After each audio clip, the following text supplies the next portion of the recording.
아침에 나로 주의 인자한 말씀을 듣게 하소서.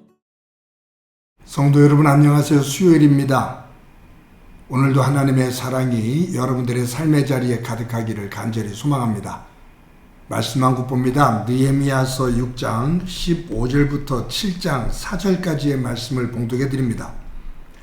성벽 역사가 52일 만인 엘루럴 25일에 끝남에 우리의 모든 대적과 주위에 있는 이방 족속들이 이를 듣고 다 두려워하여 크게 낙담하였으니 그들이 우리 하나님께서 이 역사를 이루신 것을 알미니라.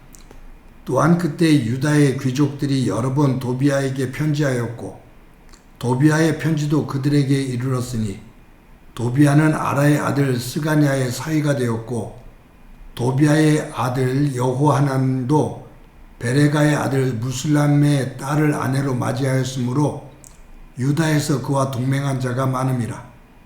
그들이 도비아의 선행을 내 앞에 말하고 또 내 말도 그에게 전하며 도비아가 내게 편지하여 나를 두렵게 하고자 하였느니라. 성벽이 건축됨에 문짝을 달고 문지기와 노래하는 자들과 레위 사람들을 세운 후에 내 아우 하나니와 영문의 관원 하나니아가 함께 예루살렘을 다스리게 하였는데 하나니아는 충성스러운 사람이요 하나님을 경외함이 무리 중에서 뛰어난 자라. 내가 그들에게 이르기를 해가 높이 뜨기 전에는 예루살렘 성문을 열지 말고 아직 파수할 때 곧 문을 닫고 빗장을 지르며 또 예루살렘 주민이 각각 자기가 지은 곳에서 파수하되 자기 집 맞은편을 지키게 하라 하였노니 그 성읍은 광대하고 그 주민은 적으며 가옥은 미처 건축하지 못하였음이니라. 아멘. 예루살렘 성벽은 바벨론 제국에 의해서 유다가 멸망될 때 무너졌거든요. 그때부터 느헤미야가 재건할 때까지 약 150년이 넘도록 방치된 채로 있었습니다. 여러분, 성벽이 150년이 넘도록 방치됐다는 것, 그것은 다시 재건될 가능성이 없다, 그것은 불가능하다라는 것을 말을 해요. 그래서 느헤미야가 이 150년이 넘도록 방치된 예루살렘 성벽을 재건하겠다고 나섰을 때 산발락, 사마리아 총독인 산발락, 아람 사람 도비야, 아라비아 사람 게셈 이런 지도자들이 조롱하고 비웃었습니다. 그리고 도비야 같은 경우는 성을 세우면 여우가 올라가도 무너질 거다. 그것은 불가능한 일이야. 그런 얘기죠. 예루살렘 성벽 길이가 약 3km 정도가 됩니다. 결코 작은 규모가 아닙니다. 그런데 이 느헤미야가 성전 재건을 시작한 지 52일 만에 성전을 재건합니다. 놀라운 일이죠. 불가능하게 보였던 예루살렘 성벽 재건을 52일 만에 합니다. 그것은 예레미야가 고백하고 있는 것처럼 하나님의 놀라운 은혜지만 그 안에서 느헤미야가 보여준 뛰어난 지도력입니다. 그는 예루살렘 성벽 전체를 48구역으로 나누고 지도자들을 세우고 백성들을 붙여서 48개의 구역이 동시에 공사를 시작하게 했습니다. 또 한 가지는 그 앞에 에스라가 성벽을 재건하다가 집요한 방해로 해서 멈췄거든요. 그 성벽이 재건되다가 허물어졌지만 그 허물어져가는 성벽 위에 다시 쌓는 것이었기 때문에 어느 정도 그래도 가능했던 겁니다. 느헤미야와 함께 모든 백성들이 한마음이 되어서 똘똘 뭉쳐서 밤낮을 가리지 않고 성벽을 재건해서 52일 만에 완공을 합니다. 그랬을 때 주변에 있는 모든 사람들, 산발락, 도비야, 게셈, 그리고 주변의 이방 나라들이 깜짝 놀라지요. 이것은 하나님이 도우셨기에 가능하다라고 그들이 이구동성으로 말을 합니다. 여러분, 성벽이 재건되는 과정 속에서 집요하게 방해했던 사람들이 있죠. 수없이 나오는 산발락, 도비야, 게셈 이런 사람들입니다. 그런데 반면에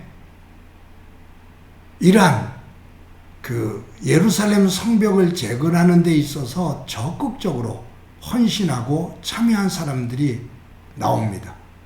7장 오늘 본문에서는 특히 하나니야, 그는 충성스럽고 헌신된 자였습니다. 누구보다도 하나님의 말씀 앞에 충성을 다했던 사람이기에 느헤미야는 그를 자신의 동생 하나니와 함께 이 예루살렘 성벽, 이 예루살렘 성을 관리하도록 그렇게 책임자로 세웠습니다. 방해했던 사람들의 이름이 나오고 충성을 다해서 예루살렘 성벽을 재건하는 일에 앞장섰던 사람들의 이름이 나옵니다. 여러분, 이들을 보면서 이런 예화가 생각나지요? 여러분, 바다 거북이가 산란 때가 되어지면 모래사장으로 올라와서 그 모래를 깊이 팝니다. 그리고 깊이 판 그 웅덩이에 산란을 해요. 거의 500개 이상의 알을 낳지요. 그리고 모래를 덮습니다. 그러면 새끼들이 그 깊은 모래 속에서 부화가 돼요. 이 새끼들이 그 모래에 덮여있는 모래를 뚫고 나올 수 있는 힘이 없어요. 그런데 이 새끼들이, 거북 새끼들이 그 덮여있는 모래를 헤집고 나옵니다. 어떻게 나오냐 하면 그 조그만 거북이들이 한 500마리, 700마리 되는 거북이 새끼들이 앞자리에 있는 거북이들이 앞에 있는 모래들을 그 조그만 발로 헤치고 나옵니다. 그리고 옆에 있는 거북이들은 그 위에서 떨어지는 그 모래들을 옆으로 밀어내요. 그러면서 공간을 자꾸 넓혀가죠. 그러면 밑에 있는 거북이들은 위에서 떨어지는 모래들을 발로 밟아서 다집니다. 위에서는 헤쳐나가고 옆으로는 더 넓혀나가면서 아래에 있는 거북이들은 다지니까 그 다져나가는 위에서 떨어지는 모래가 발판이 되어서 자꾸 그 모래 표면으로 나오게 돼요. 그래서 대부분의 거북이 새끼들이 다 바깥으로 나와서 바다로 들어갑니다. 협동이죠. 한 마리로서는, 혼자로서는 도저히 할 수 없는, 그런데 그 작은 힘을 모아서 다 같이 협동하면서 살아납니다. 이와 반대되는 예가 있죠. 바다 갭니다. 옆으로 걷는, 우리가 좋아하는 개 겁니다. 근데 이 개를 잡아서 항아리에 넣으면 이 개는 그 항아리에서 나올 수가 있어요. 근데 여러 마리를 항아리 안에 넣어놓으면 못 나오고 거기서 다 죽습니다. 왜냐하면 개가 그 항아리를 기어 올라가면 뒤에 있는 개가 앞에 가는 개 다리를 물어서 떨어뜨려요. 그리고 자기가 올라가죠. 그럼 다른 개가 또 올라가면서 앞장서 있는 개의 다리를 물어서 떨어뜨려요. 그러니 앞에 가다가 떨어지고 또 올라가다가 떨어지고 그러다가 다리가 부러지고 잘리고 그러면서 다 죽게 됩니다. 충분히 올라갈 수 있는데도 서로가 견제하고 시기하고 잡아당기면 어느 누구도 못 살아요. 그래서 이 바다 거북이와 개에 대한 일화는 협동과 관련돼서 말을 할 때 유명한 일화지요. 사랑하는 성도 여러분, 산발락, 도비야, 게셈, 오늘 본문에 나오는 도비야와 내통하는 유다 귀족들, 그들은 개와 같은 성향을 가지고 있습니다. 앞서가서 무언가를 하려면 물어 뜯고 물어 내리고 잡아당기고. 그런데 하나님과 특히 하나님 같은 사람은 앞장서서 일을 하고 어려운 곳에 가서 협력을 하고 지쳐있는 사람들을 일으키고 그래서 사람들을 하나로 묶어낸 본을 보이는 사람들입니다.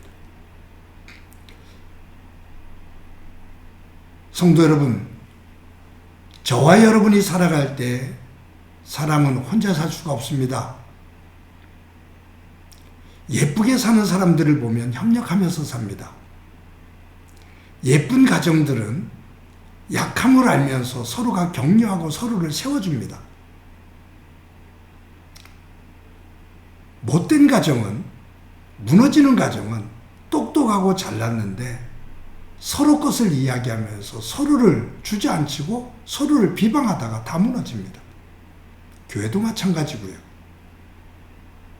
그런 면에서 남을 헐뜯고 주저앉히는 독불장군과 같은 똑똑한 사람이 있는 것보다 도리어 약한 사람들이 약함을 고백하며 서로를 세우는 그러한 사람들이 많은 것이 훨씬 좋습니다. 오늘도 저와 여러분이 살아갈 때 산발락과 도비아, 게셈과 같은 영성이 아니라 하나니와 하나냐와 같은 영성을 가지고 하나님의 영광된 백성으로 우뚝 서는 저와 여러분이 되어지기를 간절히 소망합니다. 한번 기도합니다. 하나님 감사합니다. 예루살렘 성벽이 세워질 때 그것이 세워지지 못하도록 방해하며 집요하게 물고 당기며 무너지는 사람들이 있는가 하면 헌신하며 격려하며 희생하면서 충성스럽게 그 자리에서 세워져 가는 사람들이 있음을 봅니다. 저희들이 오늘 하루를 살아갈 때 산발락과 도비아와 게셈이 아닌 느헤미야와 하나니와 하나냐와 같은 그러한 모습으로 살아가 하나님께 영광이 되게 하시고 더불어 설 수 있는 믿음의 사람들 되도록 은총 베풀어 주옵소서. 예수님의 이름으로 기도드립니다. 아멘.